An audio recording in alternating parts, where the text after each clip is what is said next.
नमस्कार जी, उत्तर प्रदेश उत्तराखंड देख रहे हैं आप। मैं हूं कुंदन जम्यार और अब बात होगी चंद्र ग्रहण की। अब से कुछ देर के बाद ये चंद्र ग्रहण लगने वाला है जब पृथ्वी, चंद्रमा और सूर्य के मध्य आ जाएगी।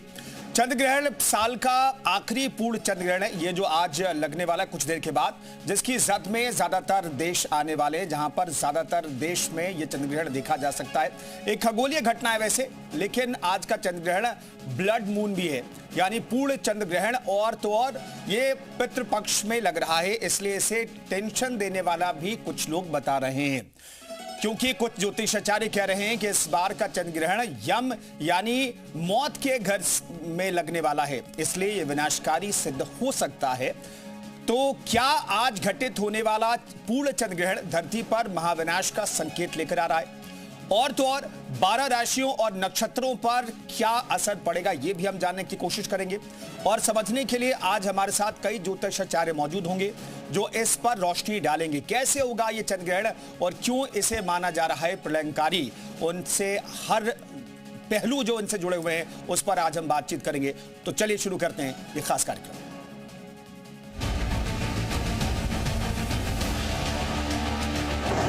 साल का आखिरी चंद्र ग्रहण, प्रलय योग। 122 साल में पहली बार सूर्य चंद्रवार। 9:57 पर चंद्र ग्रहण जो है यह स्पर्श होगा। 1:27 पर मोक्ष होगा। सबसे बड़ा चंद्र ग्रहण, मौत की काली छाया।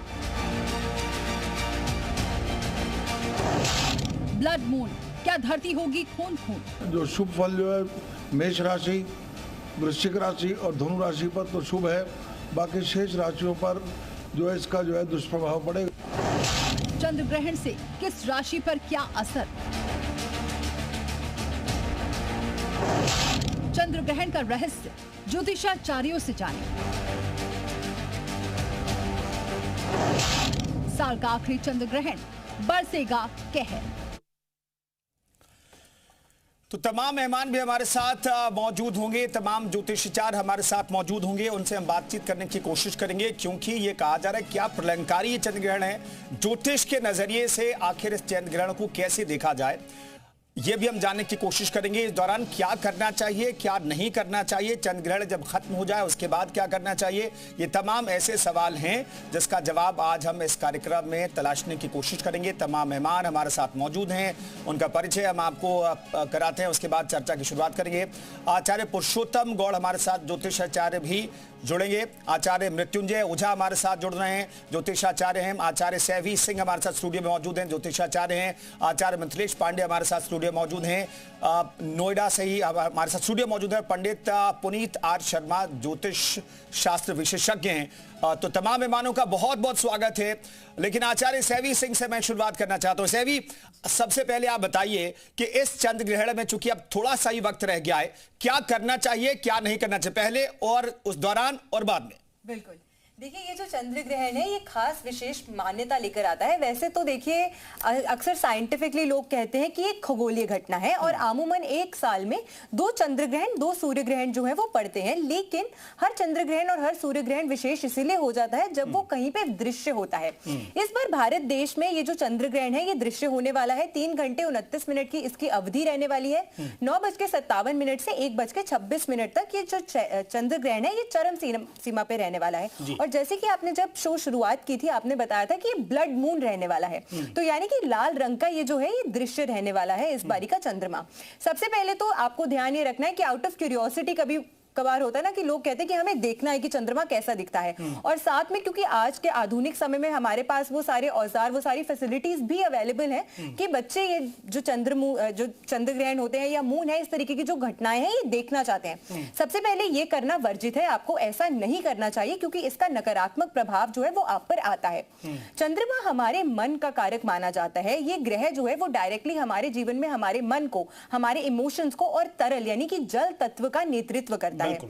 इसी वजह से आप देखेंगे कि जैसे भी जब भी चंद्र ग्रहण की स्थितियां पास आती हैं, अमावस्या पूर्णिमा का समय जब पास होता है, तो ऐसे में समुद्र की जो लहरें होती है उसमें आपको ज्वार भाटा जो है वो देखने को मिलेगा। और ये साइंटिफिकली प्रूवन है कि हमारी जो बॉडी है वो 70% जल तत्व से बनी है। तो ऐसे में अगर जो ये चंद्रमा है उसका जो आकर्षण शक्ति होती है, अगर ये लहरों में इतना ज्यादा ज्वार भाटा ला सकता है, तो आप सोचिए हमारी बॉडी के अंदर इसका क्या प्रभाव होता होगा। इसी कारण से इस समय के दौरान सख्त नियम ये कहा जाता है कि आपको कुछ भी खाना पीना जो है वो ग्रहण करने से परहेज करना चाहिए। नहीं, साथ में आप ये आचार्य साहब भी कह रही हैं कि भाई देखना भी नहीं चाहिए। हालांकि सूर्य ग्रहण में कहते हैं कि आप मत देखिए क्योंकि बहुत सारे प्रिकॉशन लेने पड़ते हैं, चंद्र ग्रहण ऐसे देख लेते हैं, लेकिन आप कह रहे हैं कि अगर ज्योतिष पर विश्वास करते हैं तो चंद्र ग्रहण मत देखिए। बिल्कुल नहीं देखना चाहिए आपको ये चंद्र ग्रहण, इसका नकारात्मक प्रभाव आपके जीवन पे पड़ता है। इसीलिए टाइम एंड अगेन आपको जितने भी आचार्यगण हैं वो आज ये भी बताएंगे कि अगर गर्भवती स्त्रियां हैं, महिलाएं हैं, तो उन्हें इसकी जो ऊर्जा होती है उससे अपने आप को प्रोटेक्ट करने की बहुत ज्यादा जरूरत होती है, क्योंकि हमारी जो वूम्ब होती है उसमें भी जल तत्व जो होता है, जो तरल होता है, वही बच्चे का वही बच्चा जो है उसमें प्रोटेक्टेड होता है, तो उस पर नकारात्मक प्रभाव आ सकता है। इसीलिए गर्भवती महिलाओं को थोड़ा सा सावधानी रखनी चाहिए, प्रिकॉशन रखना चाहिए। आपको हम डरा नहीं रहे हैं, तुलसी दल डालकर ही कोई भी चीज आपको ग्रहण करनी चाहिए। और इस समय के दौरान जितना मानसिक जाप आप कर सके, ओम नमः शिवाय मंत्र का जाप कीजिए, ये फायदा छिड़काव जो है वो करना चाहिए। ग्रहण खत्म होने के बाद ग्रहण खत्म होने के बाद उसके बाद आपको अपने घर में धूनी करनी चाहिए। ये चीजें अगर आप करते हैं तो सकारात्मकता जो है, पॉजिटिविटी जो है वो आपकी एनवायरनमेंट में इंस्टिल होती है, जो कि बहुत ज्यादा इंपॉर्टेंट हो जाता है। क्योंकि जब आप मेंटली अच्छे होते हैं, आप मेंटली स्वस्थ होते हैं, तो आपके पास फिजिकली जो भी चीजें या जो भी रिसोर्सेज होते हैं आप उनका इस्तेमाल कर सकते हैं। लेकिन फिजिकली अगर आपके पास सब कुछ है पर आप मेंटल कैपेसिटी आपकी शार्प नहीं है, अच्छी नहीं है, तो सब कुछ होते हुए भी आपके पास कुछ नहीं है। इसी वजह से चंद्रमा को बल देना, उसे बलवान करना बहुत बहुत ज्यादा महत्वपूर्ण हो जाता है। एक और चीज मैं महत्वपूर्ण ये भी बताना चाहती हूँ कि टाइम एंड अगेन सब लोग ये कह रहे हैं कि इस समय के दौरान आपको घर से बाहर नहीं निकलना है, आपको कोई कार्य नहीं करना है। बट अगर आप वर्किंग है, जैसे अभी हम सब भी लोग काम कर रहे हैं, राइट, और चंद्र ग्रहण जो है वो शुरू ही होने वाला है, तो ऐसी अगर स्थिति है, आप काम कर रहे हैं, तो किसी भी प्रकार का वहम या आपको कोई भी प्रकार की जो नेगेटिव थॉट्स है वो आपको अपने माइंड में नहीं लाना है, क्योंकि राहु का काम ही है भ्रमित करना। तो जितना आप मानसिक जाप कर सकते हैं, अपने अंदर पॉजिटिव आप थॉट्स लेकर आएंगे, उतना ही ज्यादा लाभ आपको मिलेगा। हाँ, अगर आप बीमार रहते हैं, आप ग्रस्त रहते हैं बीमारियों से, या फिर अगर आप गर्भवती हैं, तो फिर आपको प्रिकॉशन लेना चाहिए। आपको इस समय के दौरान घर से बाहर नहीं निकलना चाहिए। आचार्य मिथिलेश, मैं और मेरे जैसे लाखों लोग, करोड़ों लोग शायद रात में 12-1 बजे घर से निकलेंगे, 10 बजे के बाद तो आप निकलेंगे, वो चाहे अनचाहे उनकी नजर पड़ सकती है चंद्रमा पर। ऐसे लोगों के लिए आप क्या सुझाव देना चाहेंगे? यदि खासकर इसमें वृद्ध लोग हैं अथवा रोगी हों अथवा बच्चे हैं, इनके लिए मना नहीं होता। ऐसे लोगों के लिए जो है उसमें अति आवश्यक जो कार्य है व्यक्ति का, इस तरह से उसमें कोई ऐसी दिक्कत की बात नहीं है। फिर भी यदि निकलना बहुत जरूरी हो तो शास्त्रोक्त तो जो बताया गया है उसमें कि मन ही मन खास करके जो है गायत्री मंत्र का पाठ करे, जप करता रहे व्यक्ति चलते हुए, और खास करके अपने शरीर के ऊपर कुछ शुद्ध रेशमी का वस्त्र हो अथवा सूती का वस्त्र हो, उसको ऊपर से ढककर और जो है उसमें जाए। यदि अति आवश्यक है तो, आवश्यक नहीं हो तो उसमें नहीं निकलना चाहिए, यही बताया गया है शास्त्रों में। और खास करके लगने वाला जो ये ग्रहण है, इसमें भारत देश के लिए माना जाए तो इसमें विपरीत कारक नहीं देखा जा रहा है। भारत के दृष्टिकोण से देखा जाए तो इसमें अन्य देशों से जो है इसके व्यापारिक संबंध मजबूत होंगे, आय की स्थिति भी इनकी अच्छी होगी, और लोगों से मित्रता जो है सहयोग इनको प्राप्त होगा। ये भारत की कुंडली है। जैसा कि मैंने बताया कि इसका सकल जीव जंतु के अलावे जो विभिन्न देशों की राशियां हैं। नहीं आचार्य मिथिलेश, अमेरिका के राष्ट्रपति जी का तो दिमाग तो फिरेगा नहीं, दोबारा से वो पुराने वाले रिलेशन तो नहीं पैदा हो जाएंगे। हाँ, तो उसके हिसाब से जिनकी मेष राशि बन रही है, मान लो अमेरिका के हिसाब से आप लेते हो, तो उसके हिसाब से जो इसकी स्थिति बन रही है, उसके हिसाब से वहाँ आर्थिक जो है वो स्थितियां खराब हो सकती है, वहाँ आपस में विद्रोह हो सकता है, इस तरह की स्थिति को इंडिकेट किया है। खास करके यदि देखा जाए तो इसमें जो ग्रहों के हिसाब से वृष राशि, कन्या राशि और धनु राशि का लेते हैं इसमें, या भारतवर्ष की जो कुंडली है उसके ऊपर इसका प्रभाव अच्छा ही माना जा रहा है। और भी कई देशों के हैं, खास करके मान लो उसमें मेष राशि का लेते हैं, कुंभ राशि का लेते हैं इसमें, और भी जो कई राशियां हैं, तो जिस तरह की जो राशियां हैं उसके हिसाब से उसका विपरीत प्रभाव भी वहां देखा जा रहा है। कहीं कहीं भूकंप जो है, ज्वार भाटा आदि की स्थिति बनेगी, महामारी आदि की स्थिति, चूंकि चंद्रमा का संबंध जल तत्व से होता है, मन से होता है, इसलिए मानसिक असंतुलन की जो बात आप कर रहे हैं उसमें व्यक्ति का बिगड़ सकता है। खास करके जो मेष राशि वाले हैं इनकी स्थिति इस तरह की बन सकती है जैसा कि आपने कहा उसमें, तो इस तरह का प्रभाव देखा जा रहा है। ठीक है आचार्य साहब कुछ कहना चाह रही जल्दी से। जी बिल्कुल, जो आपका प्रश्न था अमेरिका के बारे में, मैं एक चीज बोलना चाहूंगी। अगर आप डोनाल्ड ट्रंप की कुंडली देखेंगे तो उनका जो जन्म है वो ऐसे ही चंद्र ग्रहण की ही स्थितियों में हुआ है। उनकी कुंडली में भी चंद्रमा और राहु जो है वो युति बनाकर है। और दूसरी चीज, अभी अमेरिका के अष्टम भाव की और रेट्रो प्लैनेट की जो दशा है उससे वो प्रभावित हो रहे हैं। जब अष्टम भाव की दशा किसी व्यक्ति को या किसी कुंडली में आ जाती है तो वो जो एक हाउस है वो सडन बदलाव का हाउस है। इसीलिए आप देखेंगे कि वो जो भी चीज करते हैं उस पर बहुत लंबे समय तक टिकते नहीं है, अपनी बात से मुकर जाते हैं या पलट जाते हैं। दूसरी चीज, राहु का जब प्रभाव चंद्रमा पे आ जाता है तो क्योंकि चंद्रमा हमारे मन का कारक है और राहु भ्रमित करता है हमेशा व्यक्ति को, इसीलिए हम कहते हैं कि चंद्र ग्रहण के दौरान आपको कोई भी इंपॉर्टेंट निर्णय जो है वो नहीं लेना चाहिए, क्योंकि इस समय के दौरान ही जो चंद्रमा होता है वो पीड़ित स्थिति में होता है। टैरिफ जो 50% का है वो हटेगा कि नहीं हटेगा, क्योंकि बहुत देश की अर्थव्यवस्था पे उस पर डिपेंड करती है, बहुत सारे सेक्टर पर उसका इंपैक्ट पड़ रहा है, तो वो हटेगा कि नहीं हटेगा, ये क्या बता सकती हैं आप? हाँ, उसमें आपको बदलाव आते हुए डेफिनेटली देखने को मिलने वाला है, क्योंकि जैसे मैंने आपको बताया कि इस समय, और आचार्य जी ने भी बताई ये बात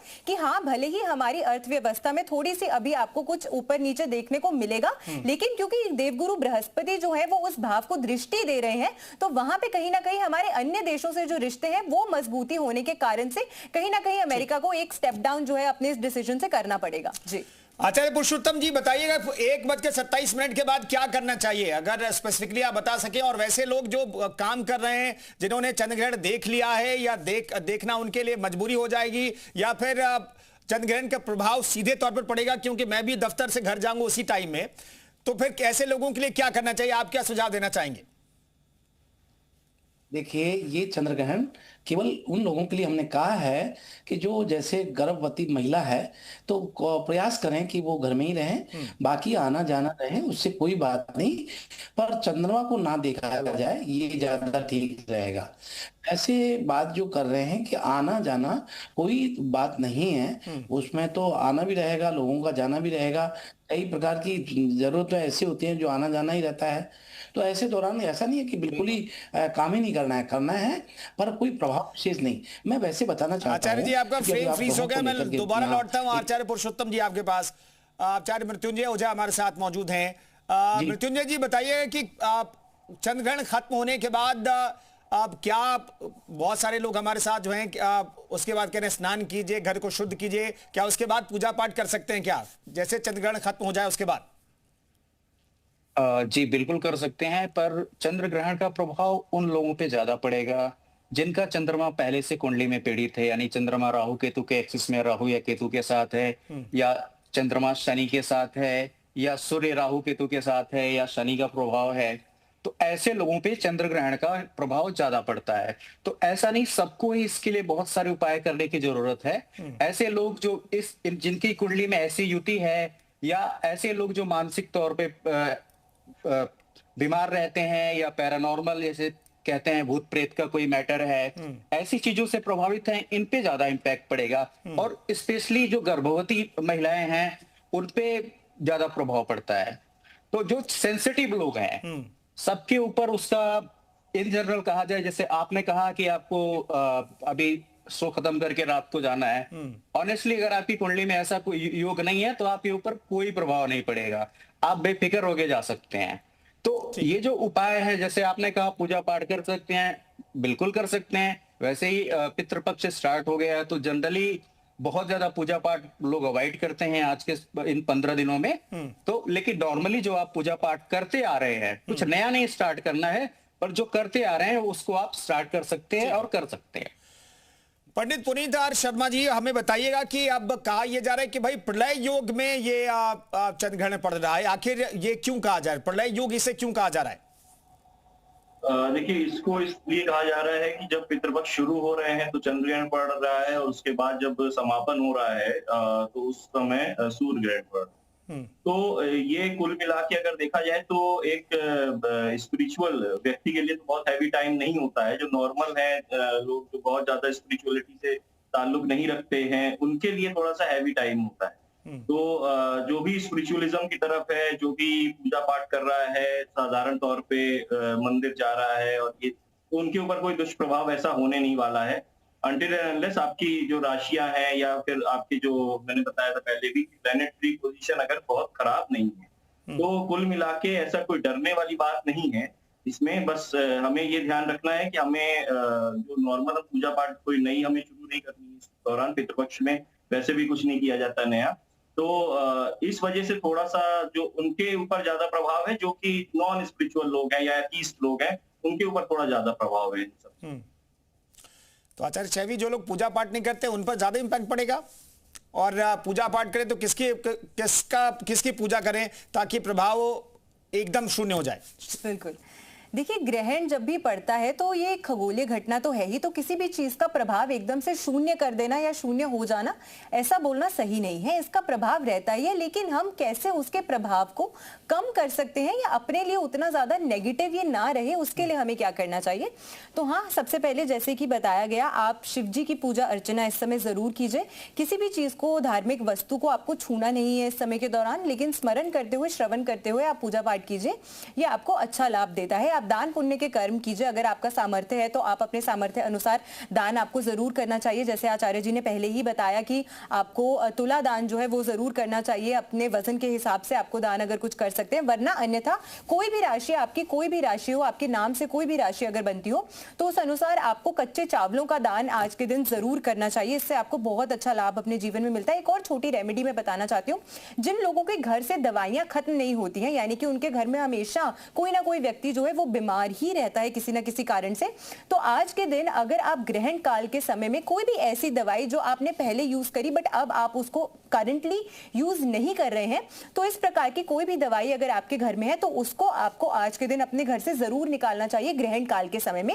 पर एक चीज का खास ख्याल रखिएगा, जब आप इसे 1:27 से पहले ही आपको दवाइयों को फेंक देना है। बिल्कुल, 9:57 से लेके 1:26 के बीच का जो ग्रहण का समय है, उस बीच में कोई भी एक ऐसी दवाई जो आपने पहले यूज करी बट अभी आप यूज नहीं कर रहे हैं, ऐसी कोई पुरानी दवाई आपको अपने घर से जरूर निकालनी चाहिए। और इसको निकालना कैसे है, आपको ये प्रयास कीजिएगा कि कहीं भी ऐसे मत फेंक दीजिएगा, क्योंकि उससे क्या होगा कि जो अन्य पशु पक्षी हैं वो उसे ग्रहण कर सकते हैं। तो ऐसा भी जब आप करते हैं तो उसका नकारात्मक प्रभाव आप पर पड़ता ही है। तो अगर आप इसे डिस्पोज ऑफ भी कर रहे हैं तो सही से आप कीजिएगा। सार्वजनिक जो कूड़ेदान होता है वहां पे बड़े डस्टबिन में आप इसे नीटली रैप करके थ्रो करके आइए, और यही मान्यता रखिए कि जो भी आपके घर में बीमारी, रोग या कष्ट है वो निकल रहा है, तो इसका भी बहुत अच्छा विशेष लाभ आपको आपके जीवन में देखने को मिलेगा। जी, मृत्युंजय जी भी हमारे साथ मौजूद है। मृत्युंजय जी, कुछ आप अपनी तरफ से रेमेडी बताना चाहते हैं इस दौरान?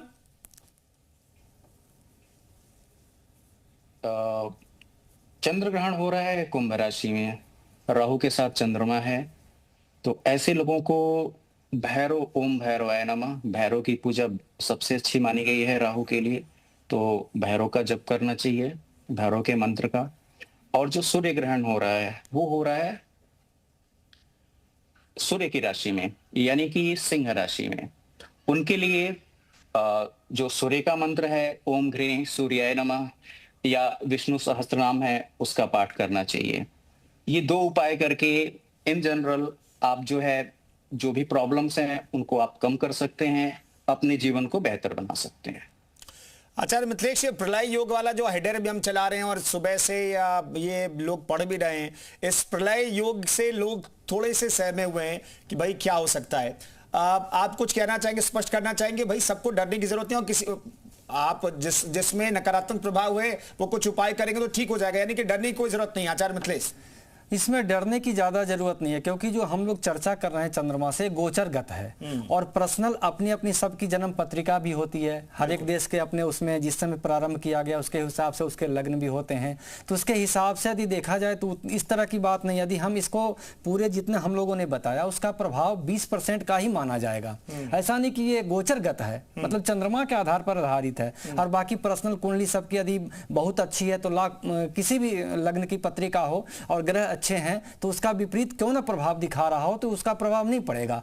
और प्रलयकारी इसलिए माना जाता है कि यह बहुत ही खास करके यूरोपीय देशों पर जितने भी पश्चिमी देश हैं उस पर हैं, पूरे भारत पर यह सब जगह दृश्य है। और दृश्य होने के कारण जो राशिगत प्रभाव है उसमें 8 जो राशियां हैं करीब करीब उस पर विपरीत प्रभाव देखा जा रहा है। इस कारण से ऐसा देखा जा रहा है कि भूकंप की घटनाएं, ज्वार भाटा की घटनाएं, आपसी जो है विवाद लोगों के ऊपर सुलझने की अपेक्षा और उलझ सकता है, उसमें विश्वव्यापी युद्ध वगैरह हो सकते हैं। इस तरह की संभावना जो है बड़े बड़े जो राष्ट्र हैं या बड़े बड़े जो राष्ट्राध्यक्ष हैं, शासनाध्यक्ष हैं, उनकी स्थिति खराब हो सकती है। इसलिए इसको जो है बहुत बड़ा देखा जा रहा है। लेकिन यह चूंकि गोचरगत है इसलिए हम लोग इसको पूर्ण रूप से उस तरह से नहीं कहा जा सकता। पर्सनल भी सबकी अपनी पत्रिका होती है और सब कुछ है। इस तरह का इंडिकेशन इंडिकेट किया है जिस तरह से देखना चाहिए।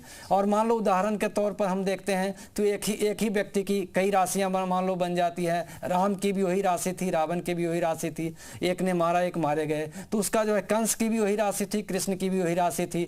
तो इस तरह से जो इसका गोचरगत प्रभाव है इसको बहुत ज्यादा उस तरह से हम नहीं कर सकते। गोचरगत प्रभाव शास्त्रों में 20% का ही लिया गया है। बाकी पर्सनल अपनी अपनी जो सबकी जो कुंडली वगैरह है और भी जो उसकी स्थिति है उसके आधार पर कई तरह के राज योग हैं, पंचमहा कई तरह के योग हैं, उसको ही मुख्य रूप से देखना चाहिए। लेकिन ये चंद्रमा से जो ये बनने वाले जो ग्रहण है उसका खास करके ये चराचर जगत पर होने के कारण सिर्फ मनुष्य पर नहीं है, जीव जंतु पर भी इसका प्रभाव पड़ेगा। और जो देश की जो विभिन्न देशों की जो राशियां हैं उनके ऊपर भी इसका प्रभाव पड़ेगा। 20% प्रभाव तो पड़ेगा ही पड़ेगा। ठीक है, पंडित पुरी शर्मा हमें बताइएगा कि कहा यह जा रहा है, सेबी ने भी कहा हमसे कि भाई इस दौरान सोना नहीं चाहिए, आपको जाप करते रहना चाहिए, मन में मंत्र। आचार्य मिथिलेश, आपके हिसाब से क्या करना चाहिए, क्या नहीं करना चाहिए? सिद्धांत संहिता और होरा इस शास्त्र पर ज्योतिष शास्त्र निर्भर करता है। तो यह जो चंद्र ग्रहण है इसका प्रभाव सिर्फ मनुष्य के ऊपर नहीं पड़ता, मनुष्य के ऊपर तो पड़ता ही पड़ता है, साथ ही साथ जो चराचर जितने जीव जंतु हैं सबके ऊपर पड़ता है। और जितने भी राशियां होती है, जितने भी देश की राशियां हैं, विदेशों में जो देश हैं उनकी जो राशियां हैं जहां जहां पर ये चंद्र ग्रहण है सब पर इसका प्रभाव पड़ता है। तो इसके आधार पर यह जो कुंभ राशि के अंतर्गत लगने वाला जो यह चंद्र ग्रहण है इसका प्रभाव सकल जीव जंतु पर और मनुष्य के ऊपर पड़ने वाला है। करने के दृष्टिकोण से खास करके बताया गया है कि इस चंद्र ग्रहण में जहां भी हो, खासकर जब चंद्र ग्रहण हो उस समय बाहर ना निकलें। खासकर गर्भवती महिलाओं की जो बात इन्होंने किया तो शास्त्रों में बताया गया है कि बिल्कुल ना निकलें और अपने ऊपर जो है गोबर आदि का, गाय का गोबर का कहते हैं कि लेप लगाना चाहिए ताकि उसका जो नकारात्मक प्रभाव है वहां पर ना पड़े। और सामान्य रूप से इस समय मंत्र का जाप, गायत्री, सूर्य गायत्री मंत्र का जप करना चाहिए। और साथ ही साथ यदि आप कोई तीर्थ वगैरह पर हैं या फिर जो अंतिम समय होता है ग्रहण का उस समय स्नान आदि करके गायत्री मंत्र का 1100 बार जप करे। और तुला दान का बहुत महत्व बताया गया है। यदि इस समय व्यक्ति अपने वजन से ज्यादा उसके बाद यदि तुला दान करता है, अन्न आदि का दान करता है तो बहुत ही शुभ कार्य माना गया है। और उसके लिए यह कार्य करना धन वंश की वृद्धि, लक्ष्मी की प्राप्ति और सुख शांति को देने वाला माना जाएगा। ठीक है, आचार्य पुरुषोत्तम गौड़ भी हमारे साथ मौजूद हैं। आचार्य पुरुषोत्तम, हमने देखा कि गर्भवती महिलाओं को क्या प्रिकॉशन बरतना चाहिए और किस तरह से प्रिकॉशन बरतना चाहिए, उनके लिए आप कुछ और सुझाव देना चाहते हैं या सभी के लिए क्या आप कुछ सुझाव देना चाहते हैं इस वक्त आप? देखिए, ये चंद्र ग्रहण जो है ये कुंभ राशि में राहु के साथ चंद्रमा मिलकर के ग्रहण योग बना रहा है और जिससे सभी राशि वालों को नकारात्मक प्रभाव भी और सकारात्मक प्रभाव ये देने वाला रहेगा। यहाँ ये मैं कहना चाहूंगा और सलाह देना चाहूंगा कि जितनी भी माता बहन हमारी जो खास तौर पर गर्भवती हैं और या फिर कहें कि घर में काम कर रही हैं, उन्हें धार यानी चाकू वगैरह यूज नहीं लेना चाहिए। और इस चंद्र ग्रहण को देखना भी नहीं चाहिए। जो सूतक लगाया है दोपहर 12:57 से और अभी रात 9:58 पे चंद्र ग्रहण शुरू हो जाना है और रात 1:26 तक इसकी समाप्ति रहेगी। मतलब ये सूतक और ग्रहण में बच्चों और वृद्धजनों और गर्भवती महिलाओं को कई तरह की सावधानी बरतने की मैं सलाह देता हूं। और ये भी कहना चाहूंगा कि इस दौरान आप अपने खाने पीने की सामग्री में डाब वगैरह, तुलसी वगैरह रखें और इस दौरान मिला हुआ गायत्री मंत्र आपको यदि है तो करें, नहीं तो आपका गुरु से जो मंत्र मिलता है उससे करें। ओम नमो भगवती वासुदेवाय करें। और मैं एक बात और सलाह देना चाहता हूं कि चंद्र ग्रहण के समय आप एकदम अपने घर में रहें और परिवार के साथ रहें। देखिए यहाँ तक कहा है चंद्र ग्रहण को देखना तो दूर की बात है, पर चंद्र ग्रहण में बाहर भी नहीं जाना चाहिए, चंद्र ग्रहण में सोना भी नहीं चाहिए, क्योंकि ये चंद्र ग्रहण अलग अलग राशियों को अलग अलग तरीके से प्रभावित करने वाला रहेगा। इस दौरान चंद्रमा का मंत्र करें, ओम श्राम श्रीम सोम स चंद्रमसी नमः, ओम सोमाय नमः। और चंद्रग्रहण मेष राशि वालों को सुख की प्राप्ति, और इसके लिए मैं कहना चाहूंगा कि प्रत्येक राशि वालों को आज ये दान करना चाहिए। और ये दान में मैं बताना चाहूंगा कि जैसे लाल, मशहूर और सफेद चीजों का दान मेष राशि वालों को करना चाहिए। वृषभ राशि की बात करें तो इन्हें शुभप्रद रहेगा, लेकिन सफेद चीजें जैसे दूध, दही या चावल का दान करना चाहिए। मिथुन राशि को थोड़ा कष्टप्रद रहेगा, इसे कपड़ों या फलों का दान करें। कर्क राशि वालों की बात करें तो पीड़ादायक रहेगा, मिश्री और दूध का दान कर सकते हैं। मानसिक और सिंह राशि की बात करें तो मानसिक चिंता कराएगी, गुड़ का दान करना चाहिए। कब करना चाहिए कि दान आप कल कर सकते हैं, ग्रहण हो जाने के बाद भी कर सकते हैं, और अभी कोई दान लेगा नहीं। कन्या राशि वालों को विकासप्रद और सुखद रहेगा, हरी मूंग का दान करना चाहिए। तुला राशि वालों को चिंता कारक रहेगा, दूध और चावल और घी का दान करना चाहिए। वृश्चिक राशि वालों को चिंता और कष्टप्रद रहेगा, इसे लाल मसूर की दाल का दान करना चाहिए। धनु राशि वालों के लिए बहुत लाभप्रद रहेगा, लाल मसूर की दाल का दान करें। मकर राशि वालों के लिए अपव्यय और धन की हानि की संभावना कराता है, काले तिल का दान करें। कुंभ राशि वालों को हानिकारक की संभावना, क्योंकि कुंभ राशि में ही ये ग्रहण होने जा रहा है, काले तिल का दान करें। और मीन राशि वालों की बात करें तो आर्थिक नुकसान होने के योग बन रहे हैं, इसलिए हल्दी का दान करें। ओम बृहस्पति नमः और अपने गुरु का मंत्र का जाप करें। और निश्चित रूप से इस दौरान सोना भी नहीं चाहिए और ग्रहण को देखना भी चाहिए, जब आप कर सकते हैं। ठीक है, आचार्य मृत्युंजय ओझा भी हमारे साथ मौजूद हैं।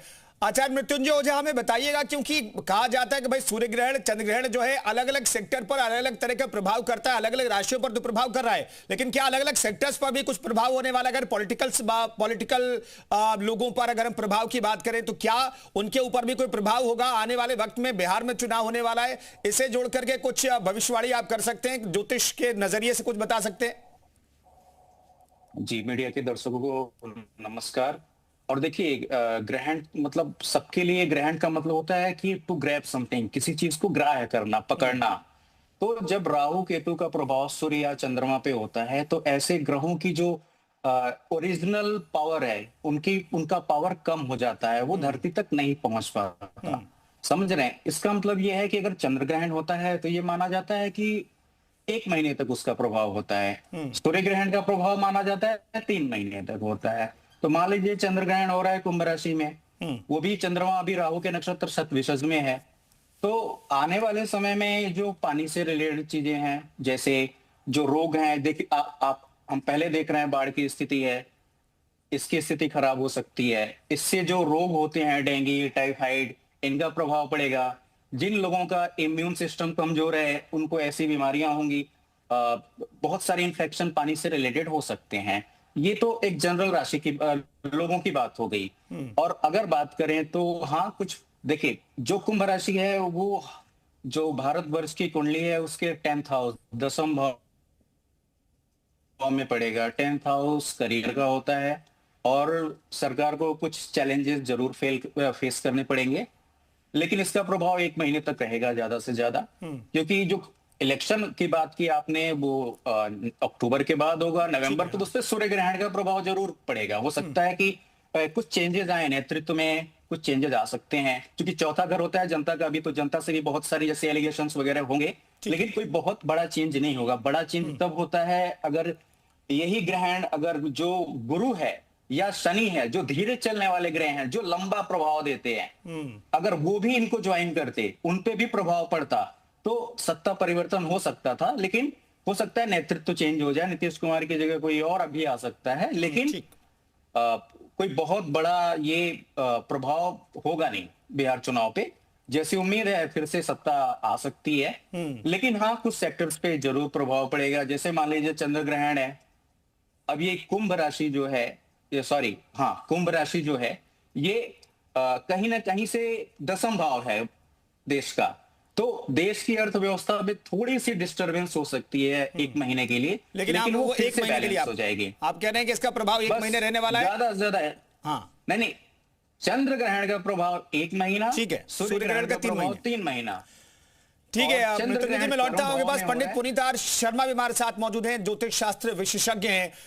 पंडित पुनीत जी, लोग जो है, जो वैज्ञानिक हैं, जो आम लोग हैं, वो कहते हैं भाई ये सिर्फ एक खगोलीय घटना है, लेकिन हमारे ज्योतिष शास्त्र में इसे दूसरे तरीके से वर्णित किया गया। इसमें हमारे साथ तमाम मेहमान मौजूद हैं, वो कह रहे हैं कि भाई हर एक जीव पर असर पड़ेगा। ये दो तरह की सोच है, इसे किस तौर पर देखना चाहिए? जी देखिए, ये दोनों तरीके की जो सोच है अपनी अपनी जगह पे बिल्कुल सही है। अगर साइंटिफिकली देखें तो एक खगोलीय घटना है, जब ये पृथ्वी, चंद्रमा और सूर्य जो है वो एक लाइन में सीधे आ जाते हैं, तब ये पड़ता है ग्रहण, है ना। तो ये ब्लड मून कैसे पड़ रहा है? अब पृथ्वी आई है बीच में, तो आप देखेंगे कि एक लालिमा जैसी जो सूर्य की आती है, हम सभी जानते हैं कि सूर्य से ही हमें चंद्रमा को प्रकाश मिलता है। तो एक लालिमा जो है, जो कि जो नीचे से या ऊपर से निकलती है पृथ्वी के, वो एक इसको ब्लड मून का एक आकार देती है। तो ये तो साइंटिफिक हो गई बात। अब बात करते हैं कि ज्योतिष शास्त्र में बात करें अगर, तो बहुत ज्यादा प्रभावित होंगे जिनकी भी कुंडली में चंद्रमा और केतु जो है अच्छे भाव में नहीं है, अच्छी डिग्री में नहीं है, तो वो बहुत ज्यादा प्रभावित होने वाले हैं।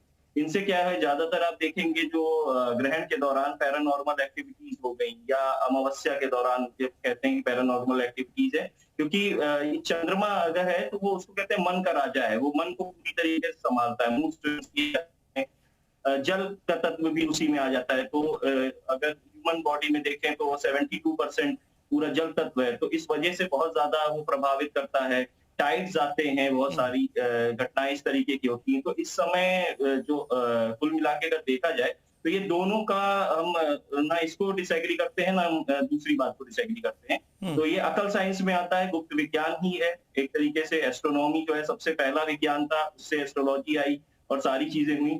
तो ये दोनों पैरेलल चलते हैं, साइमल्टेनियसली चलते हैं। और इस दौरान जो है चंद्रमा का मंत्र अगर पढ़े बहुत अच्छी बात है, ओम श्राम श्रीम श्रोम सा चंद्राय नमः, या अगर आप बीज मंत्र नहीं पढ़ सकते तो ओम सोम सोमाय नमः। और बिना माला की जाप करना है इस समय। ना आपको पूजा स्थल में तो बैठना ही नहीं है, ना दिया जलाना है, ना कुछ करना है। आपको बिना माला के एकदम मौन धारण करके मन ही मन आपको जाप करना है। और अगले दिन जैसे कल आपको जब चंद्रमा पूरी तरीके से चंद्रग्रहण खत्म हो जाएगा, समापन हो जाएगा, तो आपको कुछ हर एक घर को, हर एक परिवार के सदस्य को कुछ अनाज जरूर दान में निकालना चाहिए, जो कि मंदिर में नहीं करना होता है, किसी दीनहीन व्यक्ति को देना होता है। तो उससे होता है ये है कि आपको जो भी आपके ऊपर जो भी प्रभाव, इसका दुष्प्रभाव आया, वो एक तरीके से कट जाता है। तो कुछ दान पुण्य की जो विधि है वो हमें जरूर करनी चाहिए हर एक ग्रहण के बाद। ठीक है।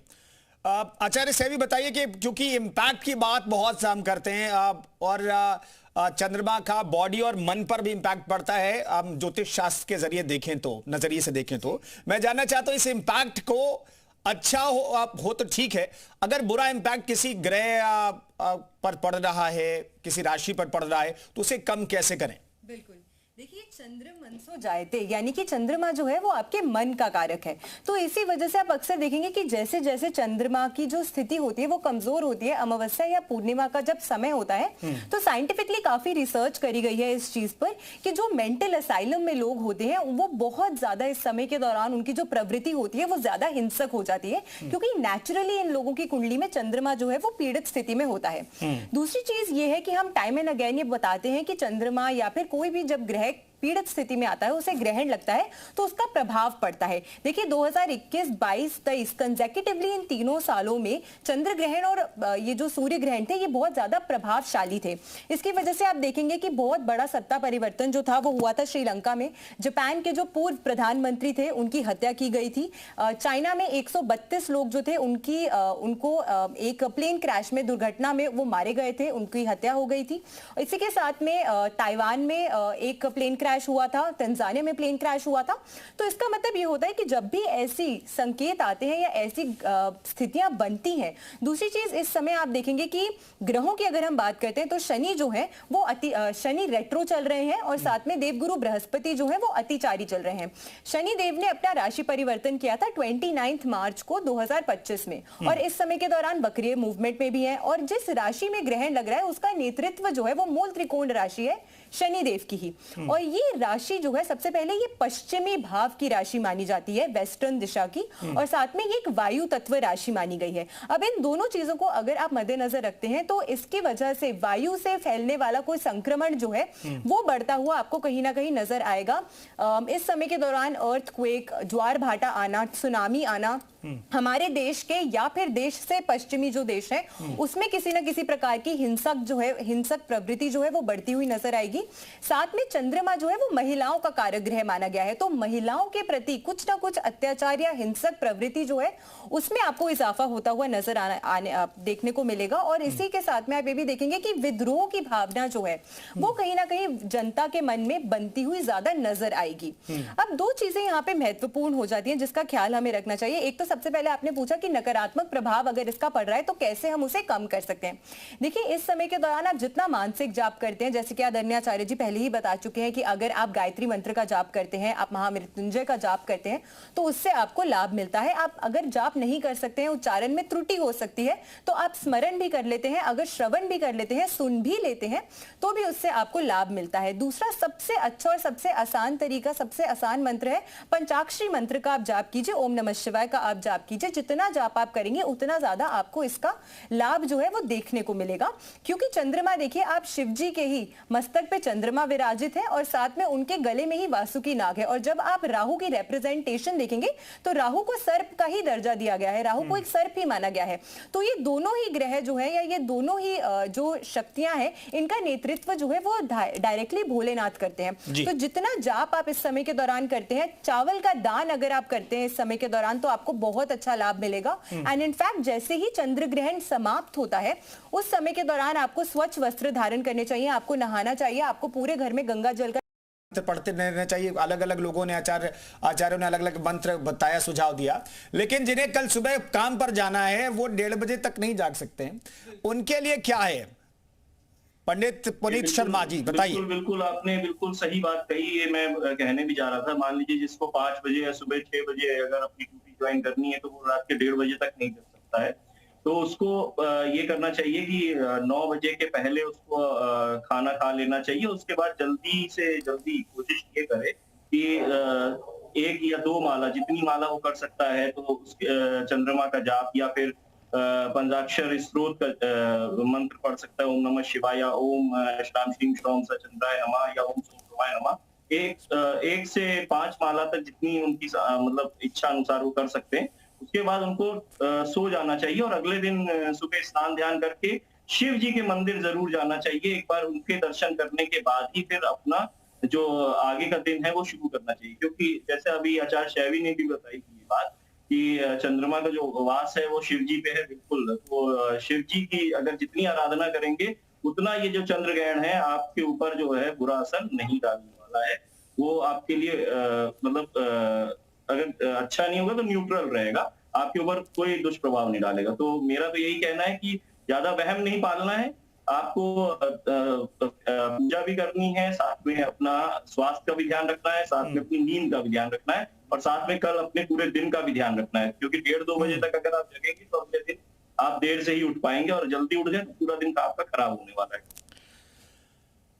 ठीक है, आप आचार्य शैवी आपसे भी सवाल है, तो क्योंकि आपने कहा कि भाई जागना चाहिए लोगों को और मंत्र जाप करना चाहिए, लेकिन ऐसे लोग अगले दिन काम पर जाना, उन्हें क्या करें? उनके लिए क्या कोई बीच का रास्ता है आपके मुताबिक? बिल्कुल है। मैं जागना उन लोगों के लिए कह रही हूँ, सबसे पहले देखिए अगर जैसे वृद्ध लोग हैं या छोटे बच्चे हैं जो नहीं जाग सकते हैं, या गर्भवती महिला, देखिए गर्भवती महिलाओं को तो बिल्कुल जागना चाहिए, इस समय के दौरान नहीं सोना चाहिए। ये बहुत ही ज्यादा महत्वपूर्ण चीज है। आप थोड़ी देर आराम जरूर कर सकते हैं बट निद्रा आपको नहीं करनी है, क्योंकि इसका कहीं ना कहीं जो दुष्प्रभाव है वो आप पर भी और संतान पर भी थोड़ा सा कहीं ना कहीं पड़ सकता है। तो इसलिए प्लीज इसका खास ख्याल आपको जरूर रखना चाहिए। इसके अतिरिक्त अगर कोई अन्य व्यक्ति जो है वो बीमार है, वो नहीं जाग सकता है, तो आपकी जो दिनचर्या है आप उसमें शयन कर भी सकते हैं, आप सो भी सकते हैं, आप निद्रा कर भी सकते हैं। देखिए दूसरी चीज ये है कि वो बच्चे जो रात भर तक फोन पे लगे रहते हैं, एटलीस्ट उनको तो आज के दिन, क्योंकि पेरेंट्स तो बोल बोल के उनको थक जाते हैं ना कि बेटा आप छोड़ दो फोन, अब छोड़ दो फोन, तो आज उनके लिए तो अच्छा दिन है ना कि आज उनके पेरेंट्स उनको नहीं बोलेंगे जल्दी सोने को, क्योंकि 2-2 बजे 3-3 बजे तक वो अपना फोन वैसे ही यूज कर रहे होते हैं। हाँ, लेकिन क्या कंटेंट आप कंज्यूम कर रहे हैं उस पर, वो थोड़ा सा आपको खास ख्याल जरूर रखना चाहिए। कुछ इंफॉर्मेशनल देखिए, कुछ अच्छा देखिए, कुछ शास्त्रों से जुड़ी हुई चीज जो है वो देखिए, अपने रिश्तेदारों से जुड़िए, उनसे किसी ना किसी सोशल तरीके से आप कनेक्ट कीजिए, ये बहुत अच्छा है। और जैसे कि आचार्य जी ने अभी बताया कि देखिए भगवान जो है वो आपके भाव का भूखा है, तो ये नहीं है कि अगर आपको ये बोल रहे जा रहा है कि आपको मंत्र जाप करना है तो पूरे 3 घंटे ही आपको मंत्र जाप करना है, या पूरे 3.5 घंटे आपको स्मरण करना है या मंत्र जाप करना है। 15 मिनट भी, अगर 20 मिनट भी आप उस पूरी अवधि में अच्छे से बैठकर आप शांत मन से, शांत चित्त करके अगर आप जाप कर लेते हैं तो उससे ही कहीं ना कहीं राहु का जो दुष्प्रभाव होता है वो कम हो जाता है। देखिए राहु को प्रबल करने के लिए या राहु को अच्छा करने के लिए सबसे ज्यादा इजी रेमेडी यही है कि आप मेडिटेट कीजिए, क्योंकि राहु एक ऐसा ग्रह है जो आपको हमेशा डिफोकस करता है, आपको हमेशा भ्रमित करता है। तो जिस दिन आप अपने शांत चित्त में आ गए, जिस दिन आप मेडिटेट करना शुरू हो जाते हैं, आपका राहु जो है वो आपके अनुकूल कार्य ना करके आपके लिए कार्य करने लग जाता है, आपके लिए शुभ प्रभाव देने लग जाता है। और क्योंकि यहां पर आप देखेंगे कि राहु की ही जो ऊर्जा है वो सबसे ज्यादा प्रबल है, सबसे ज्यादा स्ट्रॉन्ग है, वही चंद्रमा की ऊर्जा को प्रभावित कर रहा है, तो इसी वजह से उसको शांत करना या उसको बेहतर करना और ज्यादा महत्वपूर्ण हो जाता है। इसीलिए कहा जाता है कि इस समय के दौरान कांटा, छुरी या फिर इस तरीके की जो चीजें हैं, कोई भी नेगेटिविटी फैलाने वाली चीज या फिर इलेक्ट्रॉनिक्स, क्योंकि आज के आधुनिक समय में राहु इलेक्ट्रॉनिक्स है हमारे लिए, तो जितना ज्यादा आप कम उसका यूटिलाइज करेंगे, और अगर यूटिलाइज करेंगे तो अपनी बेनिफिट के लिए उसका यूटिलाइज करेंगे, तो वो आपके लिए जो समय की अवधि है वो ज्यादा बेहतर हो जाएगी। तो ये नहीं है कि आपको 3-3.5 घंटे ही जाप करते रहना है, जितनी भी देर आप भगवान का स्मरण करते हैं उसे अच्छे मन से, शुद्ध विचारों से करें, ये ज्यादा महत्वपूर्ण है। आचार्य पुरुषोत्तम, ये चूंकि ये बहुत खास खगोलीय घटना है तो इसे लोग देखने की इच्छा भी रखते हैं, चाव रहता है लोगों को कि देखें। आप लोग भाई यहां बैठे पांचों ज्योतिषाचार्य कह रहे हैं कि भाई देखना नहीं चाहिए, लेकिन टीवी पर जो तस्वीरें आई उसे हम देख सकते हैं कि नहीं देख सकते, उसका भी तो प्रभाव ऐसा नहीं पड़ेगा? नहीं, देखिए आपने देखने की जो बात कही है, निश्चित रूप से उसका प्रभाव किसी भी तरह से दुष्प्रभाव नहीं है। केवल इतना ये कहा जा रहा है कि टीवी पे देख रहे हैं वो एक अलग चीज है, डायरेक्ट नहीं देखा जाए, और ग्रहण को डायरेक्ट भी देख रहे हैं, चश्मा लगा के देखें तो ठीक रहता है। और खास तौर पर जो अभी सभी लोग कह रहे हैं, गर्भवती महिलाओं को इसमें विशेष ध्यान रखा जाता है, वो बाहर भी नहीं निकले और देखे भी नहीं इस दौरान। जैसे सभी परिवारजन टीवी में देख रहे हैं, उसका कोई दुष्प्रभाव नहीं है। आप बाहर भी देखते हैं तो चश्मा लगा के देखें, हमारे वैज्ञानिक इस ग्रहण को देखने के लिए चश्मा लगा के देखते हैं, तो उसमें कोई प्रॉब्लम नहीं है। और इस दौरान हनुमान चालीसा का पाठ भी कर सकते हैं, विष्णु सहस्त्रनाम भी कर सकते हैं, महामृत्युंजय भी कर सकते हैं, ओम नमः शिवाय भी कर सकते हैं, ओम नमो भगवती वासुदेवाय का जप भी कर सकते हैं। ये सब भी नहीं करें तो आप सत्संग कर सकते हैं, आपस में परिवारजन सब एक साथ भजन भी कर सकते हैं, और आध्यात्मिक वातावरण की चर्चा भी कर सकते हैं। खास तौर पर ये जो ग्रहण है, इसमें डरने की कोई ऐसी बात नहीं है, ऐसी कोई भी बात नहीं है जिससे आप डरें या फिर आपके मन में कोई भ्रम पालें। ये ग्रहण है, निश्चित रूप से बहुत बड़ा ग्रहण है, और ये चूंकि आज श्राद्ध का भी शुभारंभ हुआ और उस दौरान ये ग्रहण आज हो रहा है, तो एक नुकसान तो करेगा, लेकिन इतना नुकसान नहीं करेगा। ये काफी स्थिति में जो है अच्छा भी रहने वाला है। और आप ये मान के चलें कि जो भारत के लिए ब्लड मून जो लोग कह रहे हैं कि पूर्ण चंद्र ग्रहण हो रहा है, ये बात सही है, और लाल रंग का दिखाई देगा, ये भी बिल्कुल ठीक बात है, लेकिन ये 11 बजे से 12 साढ़े 12 बजे तक का रहेगा, उस दौरान नहीं देखा जाए तो ज्यादा ठीक है जी। ठीक है जी। अब सभी क्या आखिरी सवाल आपसे, क्योंकि आपको आप जाना है, मैं एक चीज जानना चाहता हूं भाई, टोना टोटका करने वालों के लिए भी ग्रहण का बहुत महत्वपूर्ण इंतजार रहता है उन्हें, तो ऐसे लोगों से बचने के लिए और ऐसे लोगों के लिए ये ग्रहण, चंद्र ग्रहण हो या सूर्य ग्रहण हो, कितना महत्वपूर्ण होता है? जी देखिए, बहुत सही बात आपने कही कि जितना महत्व हम मंत्र को देते हैं उतना ही महत्व इन ग्रहण के दौरान तंत्र साधना को भी दिया जाता है। और इस समय के दौरान ये जो नकारात्मक शक्तियां होती हैं या फिर तंत्र सिद्धि अगर कोई प्राप्त करना चाहता है या मंत्र सिद्धि भी अगर कोई व्यक्ति अपने जीवन में प्राप्त करना चाहता है, तो ये ग्रहण का जो काल होता है ये बहुत ज्यादा महत्वपूर्ण हो जाता है। इसी वजह से भी ये कहा जाता है कि अगर आप सेंसिटिव जोन में है, चाहे आप स्वास्थ्य संबंधित या मानसिक तौर से या कुंडली के तौर से आप सेंसिटिव जोन में है जहां पे आपके ग्रह पीड़ित है, तो ऐसे में आपके ऊपर इसका जो दुष्प्रभाव है वो ज्यादा अधिक पड़ सकता है, जिसके कारण भी ये कहा जाता है कि आप जितना हो सके घर के अंदर ही आपको रहना चाहिए। नहीं रह सकते हैं तो थोड़ी सी पीली सरसों के दाने जो है आपको जब भी आप घर वापसी लौट कर आते हैं तो उसमें आपको स्वच्छ होकर अपने सर के ऊपर से पीली सरसों के दाने जो है वो वार कर आपको जरूर अपने घर से बाहर फेंकने चाहिए। इससे नेगेटिविटी जो है वो खत्म होती है। और मैंने पहले भी बताया कि जब चंद्र ग्रहण की अवधि समाप्त होती है तो उसके बाद घर में जो भी सदस्य है सभी को स्नान आदि करके स्वच्छ वस्त्र धारण करके पूरे घर में गंगा जल का छिड़काव जो है वो जरूर करना चाहिए और धुनी करनी चाहिए, ताकि कोई भी नेगेटिविटी या कोई भी नकारात्मकता जो है आपके आसपास अगर प्रबल हो रही है तो उसका इंपैक्ट आप पर ना पड़े। इसके अलावा अगर आप ओम नमः शिवाय का या फिर जागृत देवताओं का स्मरण अगर आप करते हैं, यानी कि हनुमान जी का, क्योंकि ये मंगल का साल भी है, टाइम एंड अगेन कहा जा रहा है, तो मंगल क्योंकि प्रधान है, तो ऐसे में अगर आप हनुमान जी का स्मरण करते हैं तो वो भी आपको बहुत ज्यादा आपको प्रोटेक्शन जो है बुरी शक्तियों से आपको प्राप्त होती है। साथ में भोलेनाथ का स्मरण अगर आप करते हैं, ओम नमो भगवते वासुदेवाय नमः, इस मंत्र का आप जाप करते हैं, तो हर प्रकार से आपको जो सुरक्षा है वो जरूर प्राप्त होती है अपने जीवन में। और साथ में मैं ये कहना चाहूंगी कि जो घर की दहलीज होती है, आज के टाइम पे तो आप देखेंगे कि काफी सारे घरों में दहलीज होती ही नहीं है, पर दहलीज पर नरसिंह भगवान का वास माना जाता है। तो ऐसे में जब आप अपनी दहलीज पर गंगा जल का छिड़काव जो है वो अगर करते हैं तो उससे भी आपके घर में प्रोटेक्शन जो है वो हमेशा बनी रहती है। तो ये कुछ आसान उपाय हैं, आपको जरूर करने चाहिए। जी ठीक है, आचार्य मृत्युंजय जी भी हमारे साथ मौजूद हैं। आचार्य मृत्युंजय, ऐसे वक्त के बाद, यानी कि अब चंद्र ग्रहण जब खत्म होगा और इसके दौरान कहते हैं कि जो नेगेटिविटी फैलाने वाले लोग हैं, जो जादू टोना टोटका करने वाले लोग हैं, वो भी सक्रिय होते हैं, तो खुद को बचाने के लिए आपके हिसाब से क्या सुझाव? देखिए, जिसका मन कमजोर है उन पे इन चीजों का ज्यादा प्रभाव पड़ता है। और ग्रहण योग ऐसा होता है कि जो दो मेन एनर्जी के सोर्स हैं, चंद्रमा और सूर्य, इन्हीं का प्रकाश धरती पे आता है। जब जब इन पे ग्रहण होगा यानी प्रकाश कम होगा, अंधेरा बढ़ेगा। यानी कि अगर सूर्य और चंद्रमा कहीं से भी कमजोर होंगे तो राहु केतु की प्रभाव जो है, जिसको हम कहते हैं कि तंत्र वाला जो मैटर है, जो काम अंधेरे में किया जाता है, उसका प्रभाव बढ़ेगा। तो ये बहुत ही लॉजिकल रीजन है कि इस समय लोगों की जो सिद्धियां ऐसी क्यों जल्दी हो जाती हैं, क्योंकि उस समय वो एनर्जी फुल पावर में होती है और जो प्रकाश के जो ग्रह हैं वो कमजोर होते हैं। तो ये एक बहुत बड़ा कारण है और इनका प्रभाव जो है वो मन पे ज्यादा पड़ता है। कहते हैं कि चंद्रमा मन का कारक है, तो जब चंद्रमा प्रभाव होगा तो इंसान का मन वैसे ही वहन करेगा, वो अपने आप ही डर जाएगा, और जो डरेगा उन पे इसका प्रभाव ज्यादा होगा। तो सबसे अच्छी बात है कि अपनी मन स्थिति को, कॉन्फिडेंस को, मेंटल स्टेटस को ऐसी गलत फहमी में ना पड़े, डरने से बचें। और सबसे अच्छी बात है अपने घर के जो कुल देवता हैं और जो आपके इष्ट देव हैं उनकी शरण में रहें, उनकी प्रार्थना करें, उनसे रिक्वेस्ट करें, और कुछ ज्यादा इसमें करने की जरूरत नहीं है। हाँ, अगर आपके अंदर ऐसी कोई दिक्कत है तो सीधी सी बात है, ना आप उसको सीधे सूर्य ग्रहण या चंद्र ग्रहण को देखें, बाहर ना निकलें, बाहर जाना अवॉइड करें, क्योंकि अगर आप सेंसिटिव है, मन कमजोर है, चंद्रमा कमजोर है आपका, इसमें कुछ भी किया कराए आपके ऊपर जल्दी अटैक कर देगा, आपके साथ आ जाएगा। तो बेटर है अवॉइड करें, और अगर जाना भी पड़े तो अपने इष्ट देव और अपने कुल देवता की को जरूर याद करें।